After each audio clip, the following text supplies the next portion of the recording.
Hola, soy el doctor Anselmo Flores Andrade y sean bienvenidos al programa Conversaciones en Contexto.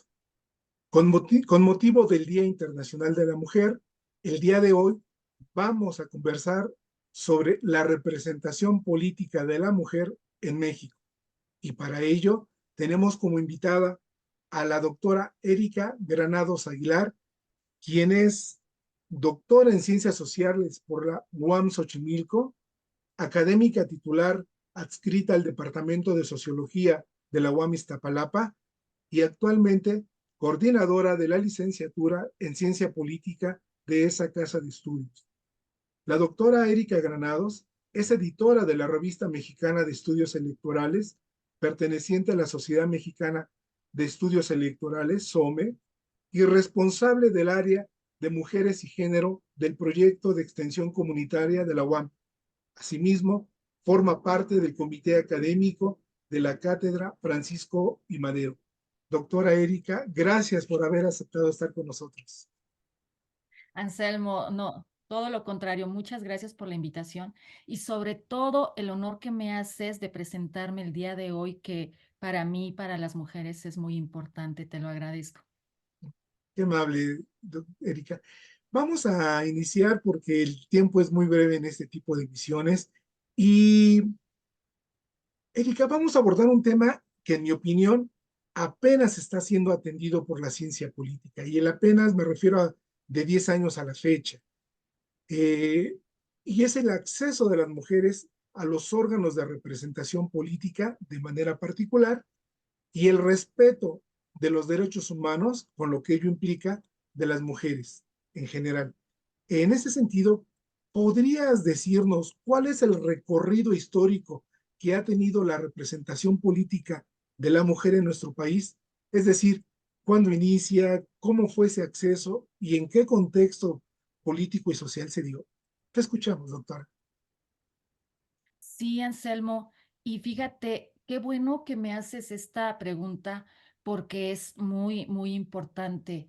Eh, Fíjate que la gente en general no sabe bien de dónde estamos partiendo, más allá del año en que se reconoció a las mujeres su derecho a votar y a ser votadas. La gente no sabe cómo es que hemos llegado a este punto de tener el día de hoy a dos candidatas a la presidencia. Entonces, estamos frente a un hueco de la información que hay que hacerle llegar a la ciudadanía. Mira, el día de hoy lo que todos vemos y conocemos es la ley de paridad. Esta ley que inició en 2014 y que se convirtió en 2019 en paridad en todo. Pero ¿de dónde vino? Esta ley de paridad es una de las políticas públicas más importantes y más trascendentales que ha tenido nuestro país, que inició primeramente como una acción afirmativa. Y bueno, estas acciones afirmativas también tienen todo un recorrido histórico que inició en los años 50 ahí en Estados Unidos. Fue una forma de garantizar ciertos derechos de la comunidad afrodescendiente y bueno, pues empezaron a ver los beneficios que éstas podrían traer a otras comunidades, ¿no? A otros sectores de la sociedad que estaban siendo vulnerados. Bueno, a partir de los años 60 es que se convierte en una medida ya permanente. La ONU toma esta medida para que sea implementada o solicita a los países que sea implementada para crear sociedades más iguales. Entonces, llegan los años 60, los países dicen que sí se van a sumar a esta posibilidad para crear una igualdad entre las personas. Ya en los años 70, posteriormente, y ¿qué sucede? Que realmente los países se dan cuenta que no hay una igualdad, que realmente se necesita estas acciones afirmativas porque no tomaban en cuenta, no fueron tomadas en cuenta a pesar de que la ONU se los había solicitado y se empieza a ver un rezago entre hombres y mujeres. Entonces, empiezan a iniciar estas políticas públicas que se dan en los años 80, que es cuando se ve la gravedad del problema, cómo existía la representación política de las mujeres, que era un asunto nulo, prácticamente nulo. Uno de los ejemplos más evidentes, si nos posicionamos a mediados de los años 80, es que después del año 53 en México, las mujeres solamente habían alcanzado algunos puestos de elección popular, solamente algunos. Estamos posicionados a mitad de los años 80. Estoy hablando de que 30 años atrás, en el año 53 o a partir del año 54, que las mujeres pudieron votar, solamente habían alcanzado este cargo de representación 10 mujeres en un lapso de 34 años, por ahí así, entre el 54 y mediados de los 80, por ahí del 85, finales de los 80, bueno, es este punto. Bueno, se posicionaron en cargos de representación muy pocas mujeres. Esto era una muestra de que México, al igual que los otros países en el mundo, a pesar de haberse ceñido en no generar gran condiciones de oportunidad igualitarias a los varones. Entonces, esto empezó a representar un problema complejo que debía ser abordado de manera directa, y es cuando se buscan establecer condiciones de ventaja para mujeres y corregir de esta manera la diferencia que existía. Es así que nuestro país empieza a abordar seriamente la idea de que las mujeres debían de ocupar una mayor cantidad de cargos de representación política. Entonces, a principios de los años 90, empieza a gestarse esta política pública con acción afirmativa más importante que decía yo que se ha implementado en el país, las llamadas cuotas de género. Es un programa que al día de hoy ha cumplido 31 años y que ha tenido una evolución importante para incluir a las mujeres de manera igualitaria en los puestos de representación popular.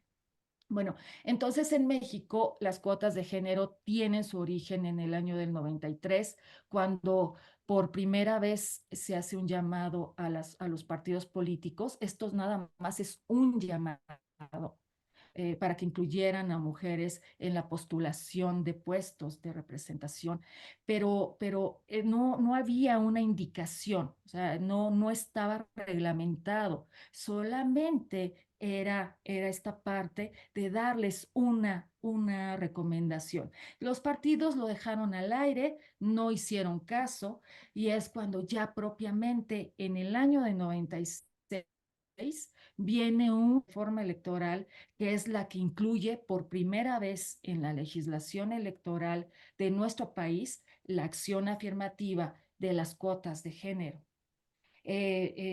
Ahí es cuando inicia formalmente,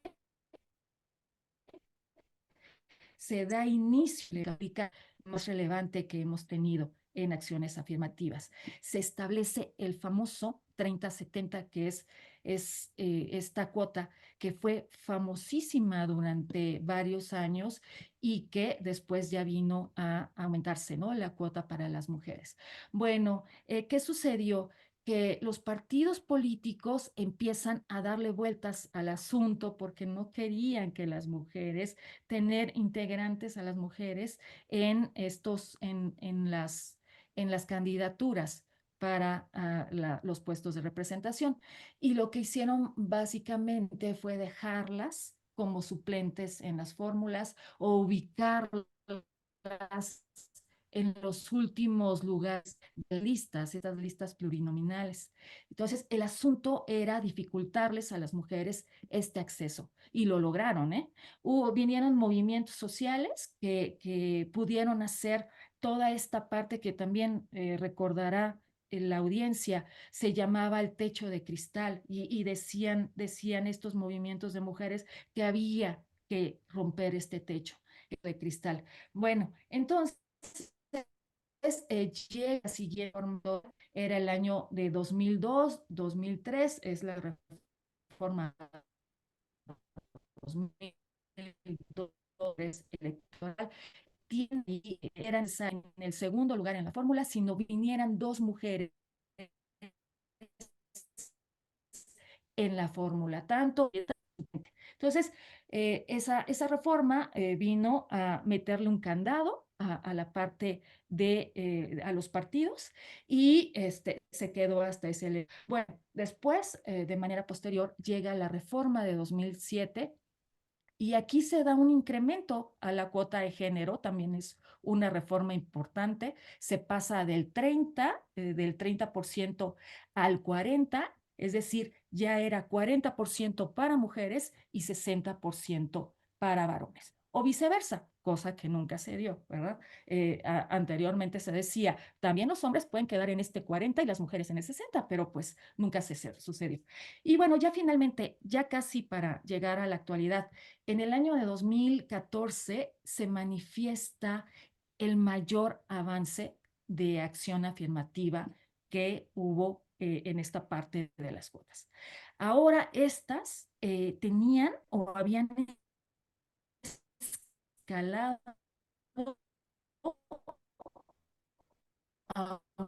que sabemos que está deja atrás la parte de las cuotas y establece esta normatividad que es muy importante, que es la paridad. 50% varones, 50% mujeres. Y además,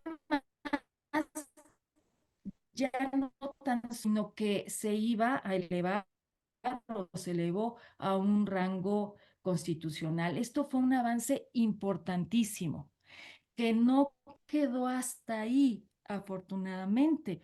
Siguieron los movimientos sociales de las mujeres, que por último, en el año de 2019, esta política pública de la paridad da un paso mayor, da un paso agigantado.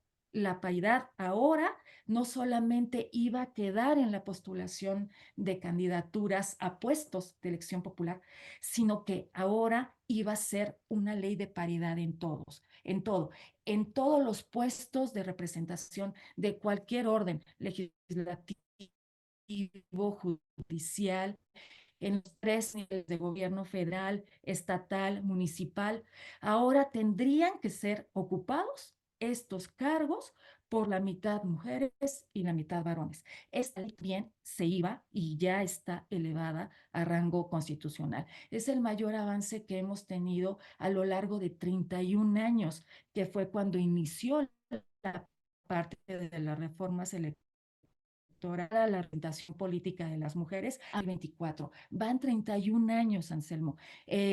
Nuestro recorrido en total, desde que la mujer empezó a votar, ya van alrededor de 70, pero la mitad de esos años han sido verdaderamente para que las mujeres puedan llegar a estos cargos, a la representación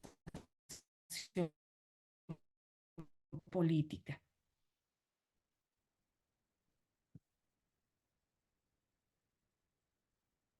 No te escuchas, Anselmo. Perdón, por lo que nos estás comentando, pareciera que existe ya un edificio normativo que garantiza los derechos político-electorales de las mujeres en nuestro país. Sin embargo, la realidad creo que sigue divorciada de esta realidad normativa. En tu opinión, ¿a qué se debe este divorcio entre lo normativo, que por lo que veo ha habido un gran avance y hay un gran edificio jurídico, con esta realidad? ¿Qué sucede ahí? En tu opinión, ¿por qué no se ha dado esta igualdad sustantiva? Mira, Anselmo, se ha dado un gran avance. Existen, te voy a platicar primero del gran avance y después cómo estamos en la actualidad.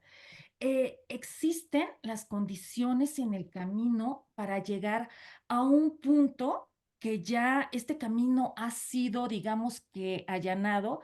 Hemos avanzado demasiado somos un país que vamos a vanguardia en los temas para garantizar la representación política de las mujeres, para garantizarla, la representación política. México está a la vanguardia por tener una ley de paridad en todo, de tenerla aparte elevada a un rango constitucional. Existen otros 9 países en América Latina que tienen la ley de paridad, pero es solamente para la postulación de candidaturas, sus 50% mujeres, sus 50% hombres. Y en México es una paridad en todos los cargos importantes de dirección, en los 3 niveles de gobierno, ¿no? Entonces, mira, tenemos una paridad en todos los congresos locales. Hay algunos que incluso cuentan con más mujeres que hombres. Tenemos también paridad en el Congreso Federal.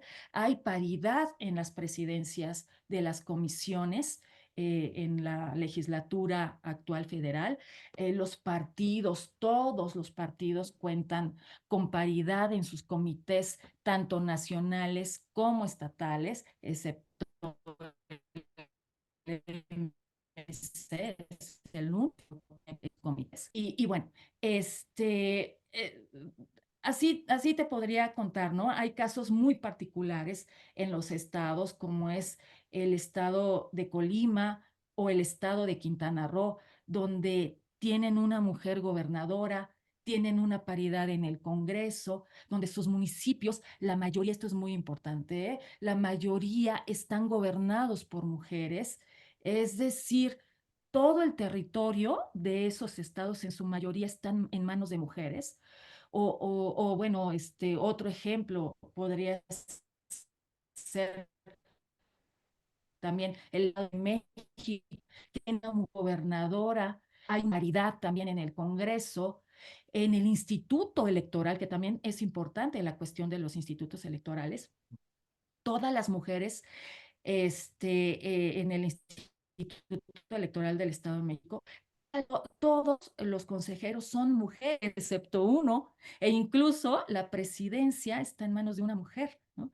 O bien también ahí en el Estado de México, su tribunal electoral tiene paridad en su conformación y también está presidido por una magistrada presidente.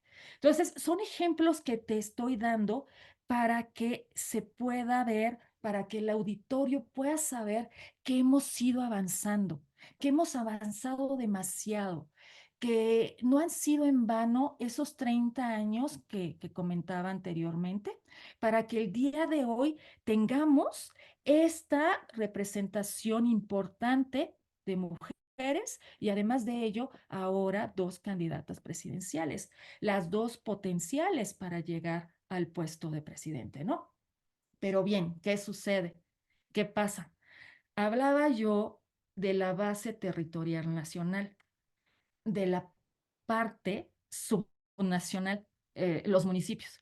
El 70%, yo con un rastreo que hice, una base de datos a partir de una construcción de una base de datos de varios meses, me pude dar cuenta que el 70% del territorio nacional está gobernado el día de hoy aún por más hombres que por mujeres. El 70% de este territorio lo gobiernan hombres.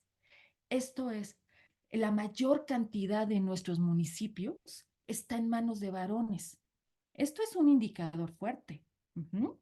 Solamente 3 estados están gobernados por más mujeres que por hombres. Y 2 ya los mencionaba anteriormente. Uno es Colima, el otro es Quintana Roo y el tercero sería Baja California. De ahí en fuera, algunos se acercan, otros estados se acercan a la paridad en este nivel subnacional, pero solamente algunos se acercan. Otros tantos están un poco más alejados, un poco, pero digamos que no tan alejados. Los que sí se encuentran en un alejamiento mayor, con un 70% hacia adelante, donde gobiernan más varones que mujeres, son 20 estados. Eso es muy grave. Estos 20 estados están oscilando en un porcentaje entre el 70 y el 89% en manos de varones. Eso sí, te voy a decir, ningún estado está gobernado por más del 90% de hombres. Ujú. Pero sí hay estados que están en el 89%. Esto es un problema. Otro problema está en lo que tú comentabas, en la representación y ahí, por ejemplo, para que el auditorio sepa o pueda comprender qué es esta parte de representación sustantiva. Mira, en la legislatura actual, la 65, tiene 50 comisiones que están presididas la mitad por mujeres, la mitad por varones, como debe ser, como lo indica la ley, la norma, y bueno, no, aquí es más, aquí hay mujeres que están presidiendo comisiones que varones, son 26 mujeres y 24 varones. Pero ¿qué sucede? Vamos a la cuestión sustantiva. Las comisiones que preceden las mujeres son, por ejemplo, la de bienestar, o por ejemplo, la de grupos vulnerables, o por ejemplo, la de la niñez, la del deporte, la de derechos humanos, la diversidad, la de igualdad de género, pueblos indígenas, juventud. Y fíjate, ahora te voy a mencionar las que presiden los varones. Están, fíjate la diferencia, están las comisiones de comunicaciones, la Comisión de Defensa Nacional, la de Hacienda y Crédito Público, o la comisión que es muy importante, la de gobernación. Hay otra comisión que también es muy importante, la de puntos constitucionales. Estas están en manos de varones. Entonces, ¿qué nos deja ver esto? Que a las mujeres se les sigue asociando con su rol de género. Entonces, más allá de una representación numérica, necesitamos llegar a una representación sustantiva, que a las mujeres se les reconozca las capacidades en todos los sentidos, no tan solo en la representación numérica para cubrir una cuota del 50%, aunque esta cuota pues, sea paritaria. Ahora necesitamos esta parte de la cuestión sustantiva. Ese es el problema, Anselmo. Erika, perdón que te interrumpa. Aquí entra el tema de la violencia política por razón de género como un obstáculo para que las mujeres puedan tener participación plena en estos órganos de representación, pero también ejecutivos. Sí, sí, mira, lo estás relacionando muy bien. Y justo este tema de la violencia política también es muy importante y se empieza ahora, el día de hoy, a reconocer. Anteriormente era un tema que ni siquiera se conocía o se reconocía, ¿no? El asunto de la violencia política es muy complejo, porque las propias mujeres no lo están manifestando. Las propias políticas, ni siquiera en muchos de los casos, y esto que te voy a decir es a base de información, a través de investigaciones, es de que ni siquiera saben o conocen que están siendo violentadas. Entonces, no hay una forma de saber con exactitud la magnitud del problema, igualmente porque no hay metodologías de estudio científico que sean completamente eficaces para acercarse a esta problemática, porque las mujeres no lo hablan, porque las mujeres no dan entrevistas para casos de periodismo, mucho menos tampoco para casos de investigaciones científicas. La forma de acercarse está siendo demasiado compleja. Hay que buscar nuevas metodologías para poder tener acercamientos que sean eficaces y entonces sí poder ver, poder analizar de manera eficaz la violencia, ¿no? Este tipo de violencia que es política. Bueno, tenemos un registro que debemos de conocer y reconocer que ha sido un gran esfuerzo para visibilizar la violencia, ¿no? La violencia política. Yo creo que es como el primer acercamiento a tener un estándar y conocer de qué trata y cómo va este tipo de violencia. Es el Registro Nacional de Personas Sancionadas en materia de violencia política contra las mujeres en razón de género. Es un nombre larguísimo que también no ayuda mucho para asociar que las mujeres que están sufriendo violencia sepan de qué va ese registro, ¿no? Por el nombre tan largo que tendría que también abreviarse. Bueno, este registro se echó a andar en el año de 2020, por ahí del mes de septiembre. Entonces tiene 3 años o 3 años y medio más o menos que ya existe, ¿no? Al día de hoy. ¿Cómo está este registro al día de hoy? ¿Con qué niveles está? ¿Cómo está en estos niveles de la violencia política? El día de hoy tiene o está presentando 379 registros con 333 personas inscritas. ¿Por qué hay 379 registros frente a 333 personas inscritas? Esto no, las personas que lo están estudiando no lo tienen muy claro. Bueno, les voy a decir por qué. Porque hay personas con más de un evento que han perpetrado por violencia política contra las mujeres. Es decir, son personas reincidentes. Lo han cometido más de una vez. Simplemente tenemos el caso de Veracruz, donde hay un sujeto que tiene 11 registros. O sea, ve la gravedad del asunto. Y bueno, donde hay personas que tienen mayor reincidencia. Hay zonas que están presentando donde tenemos individuos que están presentando reincidencias. Han cometido más de una vez esta cuestión de la violencia hacia las mujeres. El caso del estado de Oaxaca es donde tienen más registros de personas reincidentes. Además de que el caso de Oaxaca también es el estado donde se han registrado cantidad de violencia política, ¿no? Está contando con 129 registros, está muy por encima de los otros estados. Oaxaca es un caso muy grave que hay que llevarlo al análisis. Entonces, bueno, pero bueno, ese es un punto que hay que tratar y con profundidad para una siguiente sesión, Anselmo. Me Claro. parece que es importante abordar el caso de Oaxaca. Bueno, entonces tenemos 23 estados, aparte de Oaxaca, que se encuentran también en este registro. Esto es, en la mayor parte, fíjate, en la mayor parte del territorio nacional, contando con 24 estados, es que se ha cometido violencia política contra las mujeres, que no es un asunto nuevo, ¿eh? Y que seguramente las cifras son cortas. Estas cifras seguramente no son las que realmente existen, no son las de la realidad. Nos estamos quedando cortos. Ajá.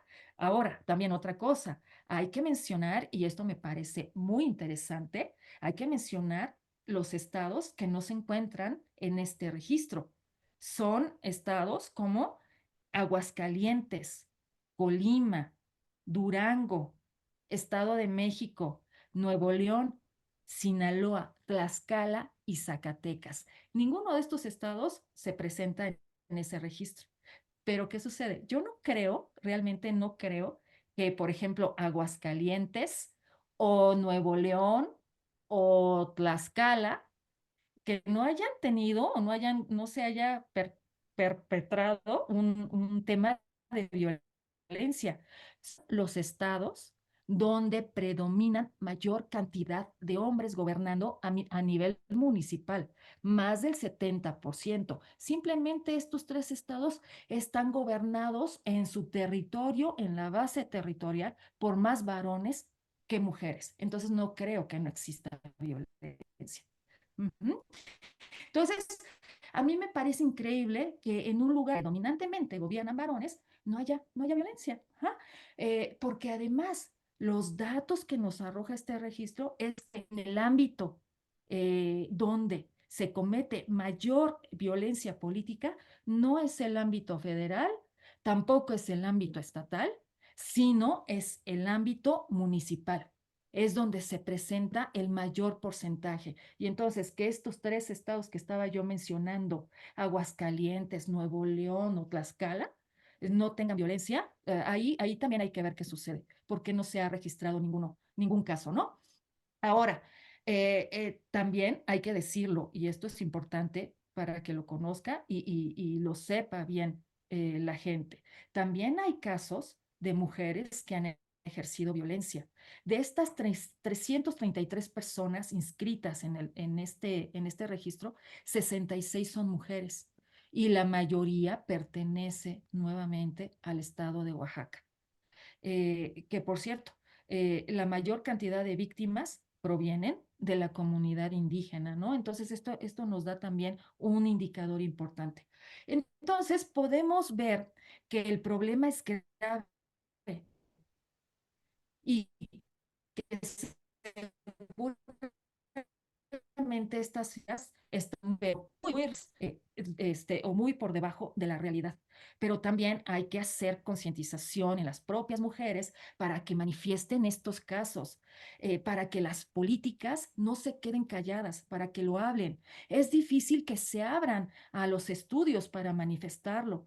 Esto se vuelve un problema profundo porque no lo manifiestan. Y aquí yo quiero asociarlo también con la parte de la violencia en general contra las mujeres. Las mujeres no están, cuando han sido violentadas, prefieren callarlo porque no tengan una revictimización. Lo mismo está sucediendo con la violencia política. Entonces, así está esta circunstancia, la cuestión de la violencia, Anselmo, la violencia política. Justo, Erika, te iba a preguntar lo siguiente, para que el público que nos va a ver y escuchar se quede un poco más claro. Eh, ¿Cuáles podrían ser aquellas prácticas más comunes de violencia política contra las mujeres en razón de género? Y estoy pensando en mujeres que aspiran a un puesto de elección popular, cuando ya son precandidatas, cuando son candidatas y cuando ya están ejerciendo un cargo de representación. En ese recorrido, en esas etapas, se presenta la violencia, pero ¿podrías decirnos cuáles son esa violencia más común que tienen, que es en contra de las mujeres por razón de género? Mira, justo estoy armando como una síntesis de los tipos de violencia, en qué zonas, los porcentajes, cuántas mujeres, cuántos varones, los estados. Y esta pregunta que me haces, justo yo la estaba haciendo como en una parte de los niveles de violencia en donde se están presentando de mayor manera en la cuestión de la política. Tenemos en la violencia simbólica es la que presenta mayores niveles de violencia, la simbólica. Le seguiría la violencia psicológica. Luego, en tercer lugar, la verbal. En cuarto lugar, la sexual. Y por último, la violencia económica. Son estos niveles, Anselmo, donde se presentan el mayor tipo de violencia política. Suponiendo que estos, llevarlos hacia el caso de las comunidades indígenas. ¿En dónde? Y poniendo el caso así más ejemplar, que es el estado de Oaxaca, ¿no? Donde es este tipo de violencia, la violencia simbólica sobre todo. Ok, Erika, esto nos lleva entonces a que, me corrígeme por favor si me equivoco, que el problema ya no está tanto en la normatividad, en prevenirla, sino en las prácticas y en la cultura política, es decir, en el contexto en el que se da y se desarrolla esa intención de la mujer por participar en política.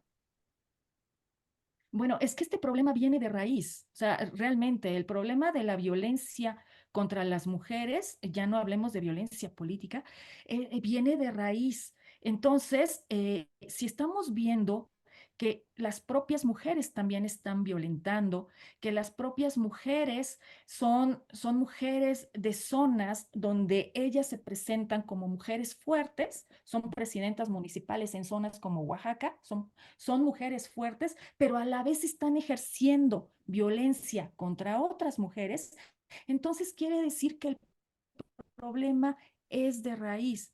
Hay que hacer ahora, los trabajos que se tienen que realizar son de concientización, pero estos trabajos que se han llevado a cabo al día de hoy no han sido efectivos. Las políticas públicas que se han echado a andar no han sido efectivas en este sentido. Y no nada más es un problema de México, es un problema de todos los países del mundo. ¿Cómo abordar un asunto que viene desde los orígenes, desde las entrañas, donde las propias mujeres también ejercen y replican la violencia? Es grave, Anselmo. Entonces, este asunto no lo vamos a ver terminado o mínimamente acercándonos a por fin llegar a que se vaya concluyendo con la violencia política en unos años próximos. No, este asunto nos va a llevar muchísimos años para que realmente la violencia pueda ya, pues, en un sentido, pues, decirlo, eliminarse, que no creo que en algún punto pueda llegar a eliminarse, ¿no? Pero bueno, es un asunto de raíz y por eso es la complejidad. Sí, Anselmo.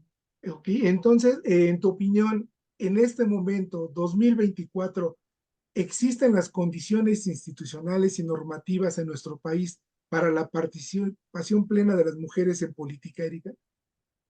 Eh, Totalmente, totalmente.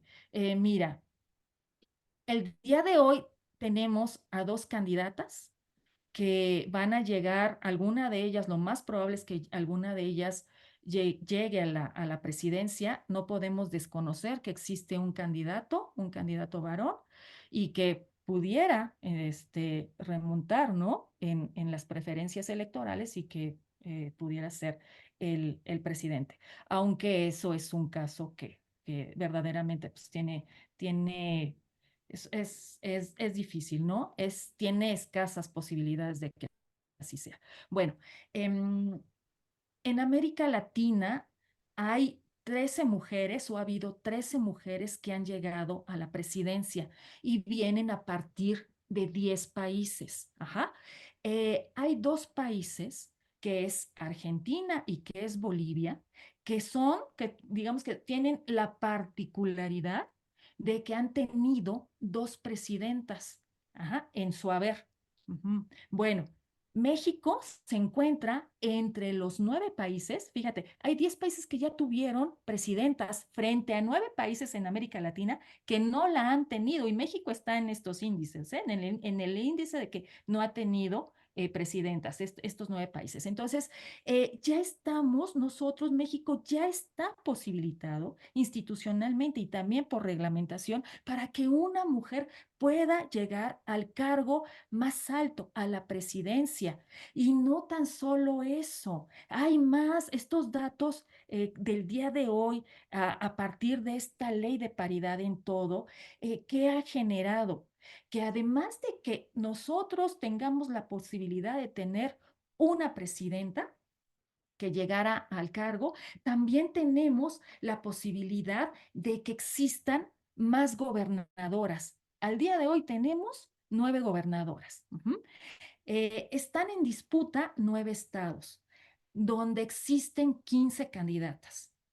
Y dos de estos estados son particulares. Es el caso de Guanajuato, es el caso también de Morelos, donde sus 3 candidatas, las 3 que tienen, son mujeres. Y entonces, ¿esto a qué deriva? ¿A qué nos lleva? Nos lleva a que por lo menos en las elecciones de 2024 vamos a tener una presidenta y dos gobernadoras nuevas, por lo menos. Pueden ser más, ajá, pero por lo menos. Y estas dos gobernadoras se vienen a sumar a las 9 existentes, entonces tendríamos 11 gobernadoras, por lo menos para 2024. Entonces, estamos en la reglamentación, estamos bien, Anselmo, vamos bien y estoy segura que no tan solo van a ser estos números, no tan solo van a ser una presidenta y dos nuevas gobernadoras, sino van a ser más. Eh, en relación a esto, Erika, una pregunta un tanto políticamente incorrecta, pero me parece pertinente porque a veces le pedimos a las normas, a las instituciones o a las personas cosas que las rebasan. Me explico. La pregunta es la siguiente. ¿Una mayor paridad de mujeres en los órganos de representación garantiza una agenda de género? Para nada, no, no, no. Sí, sí, sí. Y esta pregunta es recurrente, ¿eh? No, para nada, por supuesto que no. Eh, el ejemplo es claro. Las mujeres que han llegado a los puestos de representación popular, las que tenemos hasta el día de hoy, que han llegado, que han tenido este recorrido, eh, no han podido, quiero pensar, no han podido tener una agenda o crear o generar o apoyar una agenda de género a favor de las mujeres. Quiero pensar que no han podido, que han tenido de esos candados que al inicio yo hablaba, los partidos políticos, o que a lo mejor forman parte de un círculo, ¿no? De varones que se encuentran dentro de los partidos, que muchas veces yo lo relaciono con la cuestión de las élites políticas, donde las mujeres también se deben a ciertas condiciones y que no les permite hacer cosas que ellas, bueno, crear agenda para que las mujeres puedan tener mayor acceso a los puestos de representación o para que haya una representación sustantiva. Quiero pensar que no se les ha permitido, más allá de que no deseen hacerlo. Entonces, el ejemplo es claro, al día de hoy no se ha hecho. ¿Qué reto tiene la nueva presidenta, si es que llega a ser una presidenta? Este es el reto. Precisamente una de las cuestiones importantes de su agenda en el gobierno sea la cuestión de la representación política efectiva de las mujeres, de la representación sustantiva de manera efectiva de las mujeres. Es un reto grande porque esto conlleva muchas cosas, conlleva la cuestión esta que comentábamos de la violencia política. Y no hablemos de la violencia contra las mujeres, ¿no? Que esa es otra. O sea, estamos acotándonos a violencia política, pero la violencia contra las mujeres también ese es un tema enorme que en este sexenio no se llevó nada a cabo para solventarlo. Tenemos alrededor de 170,000 casos de asesinatos de mujeres en este sexenio, ¿no? Es muy grande la cifra. Entonces, el reto de la presidenta que llegue debe ser, primero, solventar el asunto de la violencia o de manera posterior revisar los casos de representación sustantiva, revisar los casos del territorio nacional con la representación numérica en la parte de los municipios.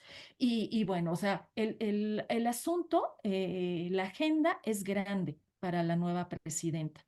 Además de que yo creo que el punto de gravedad para la nueva presidencia de la nueva presidenta es el tema de la violencia en general, ya no tan solo de las mujeres, ya no tan solo de la cuestión de la violencia política, sino de la violencia en general que se está viviendo en el país. Finalmente, Erika, bueno, hace 10 años, 15, te hubiese hecho la siguiente pregunta. ¿Podríamos llamar democrático a un sistema que excluye a la mitad de su población de los órganos de representación? Pero creo que ahora se puede responder de otra manera esta pregunta. Pero entonces quiero finalizar con la siguiente pregunta. Lo acabas de comentar, pero quiero que quede más claro para todo el público que nos va a ver, Erika. ¿Cuáles son los desafíos que tiene desde la perspectiva de la igualdad de género? ¿Cuáles son los retos o desafíos en los próximos años para tener una democracia plena en nuestro país? Democracia plena en cuestión de las mujeres frente a los varones. Sí, sí, sí, justo, Anselmo. Sí, lo acabo de comentar. Es la cuestión de la violencia, ¿no? Primeramente, que la presidenta, la nueva presidenta pueda ahora sí ejercer los elementos necesarios para tratar de ir resolviendo los casos de violencia que se han presentado y que se seguirán presentando. Se dejaron al aire, se dejaron de manera libre. Tenemos una candidata a la presidencia que fue muy reactiva en sus primeros años cuando gobernó la Ciudad de México, fue muy reactiva ante las cuestiones feministas.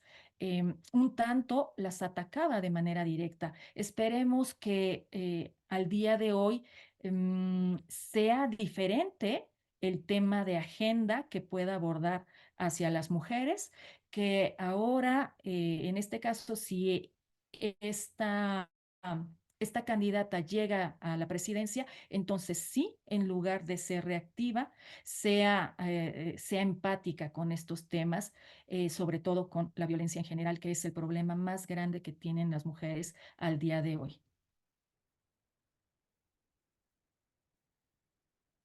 Está silenciado, Anselmo. Gracias, Erika. Yo solo apuntalaría que haría el enfoque también al interior de los partidos, al ser esas máquinas a través del cual los ciudadanos pueden acceder a los cargos de representación, que se garantice una verdadera democracia interna para que respete los derechos político-electorales de las mujeres. Pero la agenda seguramente es amplia y no sé si gustes dejar alguna reflexión para las personas que nos van a escuchar y a oír en este tema de la igualdad de género, Erika. Bueno, la reflexión sería, retomando todo lo que comenté, sería que el día de hoy hemos avanzado bastante, llevamos un camino bastante allanado. Vamos bien frente a otros países que están más retrasados en estos temas de igualdad de género, de representación política, de participación política.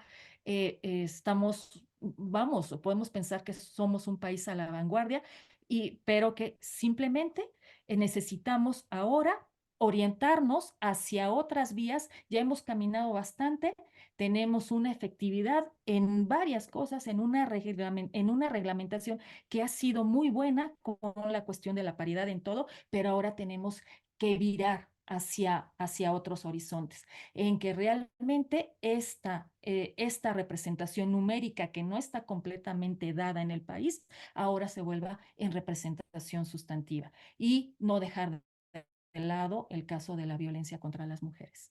Claro, pues muchas gracias, Erika. Solo me resta decir, soy el doctor Anselmo Flores Andrade y fue un placer haber conversado con la doctora Erika Granados Aguilar, académica titular adscrita al Departamento de Sociología de la UAM Iztapalapa y actualmente coordinadora de la licenciatura en Ciencia Política de esa casa de estudios. Erika, una vez más, gracias y hasta la próxima emisión.